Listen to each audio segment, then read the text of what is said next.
అందరికీ నమస్కారం. రాష్ట్ర ప్రజలకు శ్రేయస్ ప్రతి ఒక్కళ్ళకి రోజా, అంబటి రాంబాబు, పేర్ని నాని, అనిల్ కుమార్ యాదవ్ గారు, సజ్జల రామకృష్ణారెడ్డి గారు, కొడాలి నాని, మరి వీళ్ళందరి మాటలు వింటుంటే చాలా ఆనందంగా ఉంది.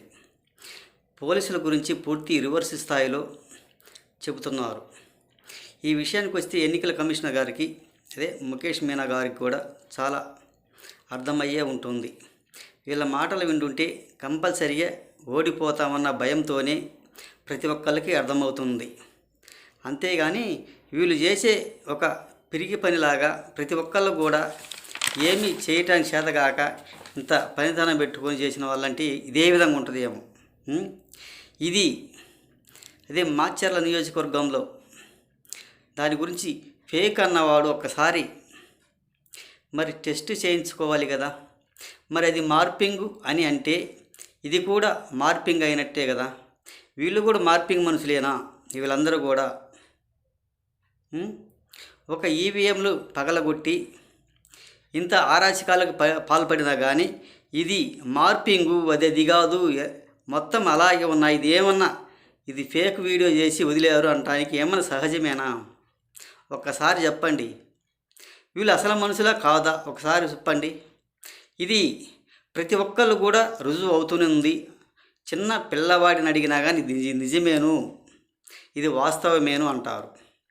ఇది ఇదివరకు అనంతపురం జిల్లా ఎంపీ గోరంట్ల మాధవ్ది కూడా ఒక బట్టలిప్పదీసి నగ్నంగా కనిపించి ప్రజలకు చూపించినా కానీ ఇది మార్పింగు, ఆయన కాదు, గోరంట్ల మాధవ్ కాదు అని క్వారంటైన్ కూడా పంపించి చాలా గందరగోళం చేశారు.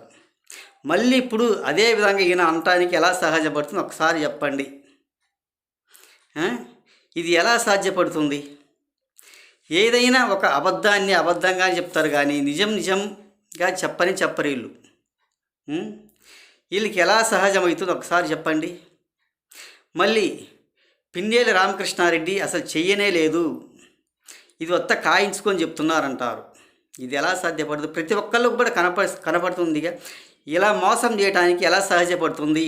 అలా అన్నప్పుడు అంబటి రాంబాబు గారు ఒక ఫేక్ మనిషి అయినట్టే కదా. ఈయన ఫేక్ మనిషి అయినట్టే కాదు. వీళ్ళందరూ కూడా ఇలా ఒత్త మాటలు, ఒక మాయ మాటలు చెప్పడానికి జనాలు కూడా ఒప్పుకోరు. జనాలు కూడా చాలా వరకు నమ్మకం కలిగింది. ఇది చాలా సహజమైనది కూడా కాదు. అంబటి రాంబాబు గారు కొంచెం మీ మోసపు మాటలు, టక్కరి మాటలు కొంతవరకు మానేస్తే చాలా బాగుంటుంది. ఒక్కసారి ఆలోచించుకో. మీకు వయసు పెరిగిందిగా, జ్ఞానం మాత్రం పెరగలేదు, బుద్ధి పెరగలేదు. కొత్త ఎదవ ఆలోచన, ఎదవ పనికి మన ఆలోచన తప్ప దేనికి పనికి వచ్చే వాళ్ళు మాత్రం కాదు. ఇది చిన్న పిల్లవాడిని అడిగినా కానీ చెప్తారు. ఒక్కసారి ఆలోచించుకో. ఇది జరిగినాక జరగని విధంగా చెప్తాం, ఇది సహజమైనది కూడా కాదు.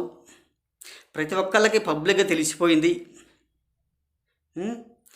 మరి ఇంకా ఫలితాలు నిలబడడానికి తెలియడానికి ఇంకా 10-15 రోజులు మాత్రం ఉంది.